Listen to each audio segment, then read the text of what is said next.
There in the third row. Yes, of course you can. Yes. Hi, yeah, I agree with Diane Abbott completely, and I do think capitalism is failing us. I do think it has to be regulated. I completely agree with what you said. To the Tory MP, I don't see why you have to make this comparison with, oh, socialist is a bad option. In, you know, what other alternative is there? Well, I'm sorry, but socialism for me is a great alternative. Okay, I great. would like to see the Labour Party get in next time there's an election. Okay, Greg Clark.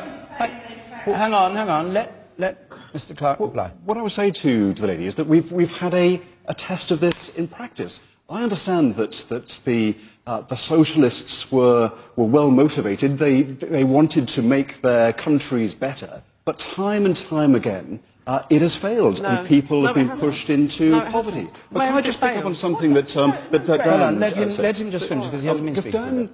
Made a point. She said that in response to a member of the audience, that no Conservative MP called out Gordon Brown when this deregulation of the city was happening.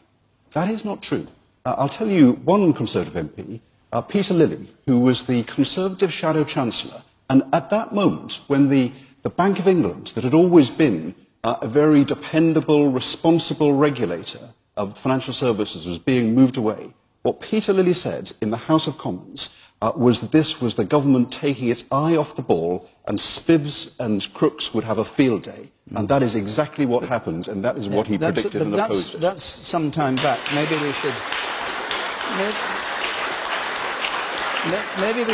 we should come back to the present and to yesterday's budget and to the prediction of flat growth and no change in people's take-home pay for a decade or more. Stuart Rose, you were trying to get... Well, I just want to go back... What's your name? Jackie, I just want to go back to the point that you made, if I might say so, because I think I'd just like to be clear in my own mind in this audience about whether we would all agree that the creation of wealth for all of us is a good thing. Because if we don't have wealth and money to spend, we cannot build hospitals, we cannot build roads, we cannot build universities, we cannot educate our children, we cannot even spend the money that some parties might choose us to want to spend. So is the creation of wealth a good thing? I think most of us would say yes. Yeah, creation of wealth, but what I was trying to say was that the Tory MP was saying that businesses, you know, we all need businesses. Yes, we need creation of wealth. Yes, we need businesses. Socialism doesn't say we don't, does it? No, but my next point would be, so I agree with you, the creation of wealth is a good thing, and I've spent all my life in business, and I have been engaged in the creation of wealth with people.